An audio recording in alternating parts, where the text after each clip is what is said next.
ലോകത്തെ ഏറ്റവും മനോഹരിയായി ബ്രഹ്മദേവൻ സൃഷ്ടിച്ച ഒരു സ്ത്രീയായിരുന്നു അഹല്യ. അവളുടെ സൗന്ദര്യം ദേവന്മാരെയും മുനിമാരെയും അത്ഭുതപ്പെടുത്തി.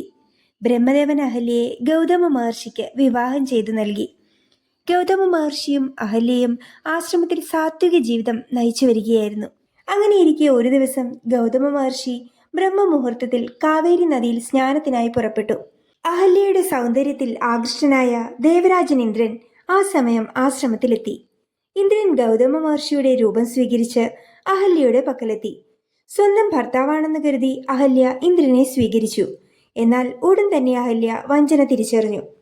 എന്നാൽ ആ സമയം ഗൗതമ മഹർഷി സ്നാനം കഴിഞ്ഞ് തിരിച്ചെത്തുകയും അഹല്യയോടൊപ്പം ശയിക്കുന്ന ഇന്ദ്രനെ കാണുകയും ചെയ്തു.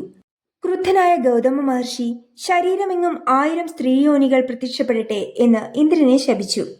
അഹല്യയെ മഹർഷി ഒരു ശിലയായി മാറ്റുകയും ചെയ്തു. എന്നാൽ ജ്ഞാനദൃഷ്ടിയിൽ ഇന്ദ്രന്റെ വഞ്ചന തിരിച്ചറിഞ്ഞ മഹർഷി അഹല്യയ്ക്ക് ശാപമോക്ഷം നൽകി. ത്രേതായുഗത്തിൽ ശ്രീരാമ പാദസ്പർശം കൊണ്ട് നീ പൂർവ്വസ്ഥിതിയിലാകുമെന്ന് മഹർഷി അഹല്യയെ അനുഗ്രഹിച്ചു. അങ്ങനെ യുഗങ്ങളോളം ശിലയായി കഴിഞ്ഞ അഹല്യയ്ക്ക് ത്രേതായുഗത്തിൽ ശ്രീരാമ പാദസ്പർശമേൽക്കുകയും മോക്ഷം ലഭിക്കുകയും ചെയ്തു.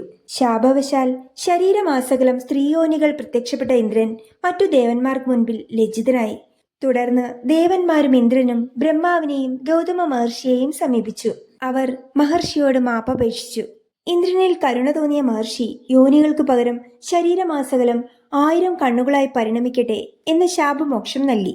അങ്ങനെ ഇന്ദ്രൻ സഹസ്രാക്ഷൻ എന്നറിയപ്പെട്ടു.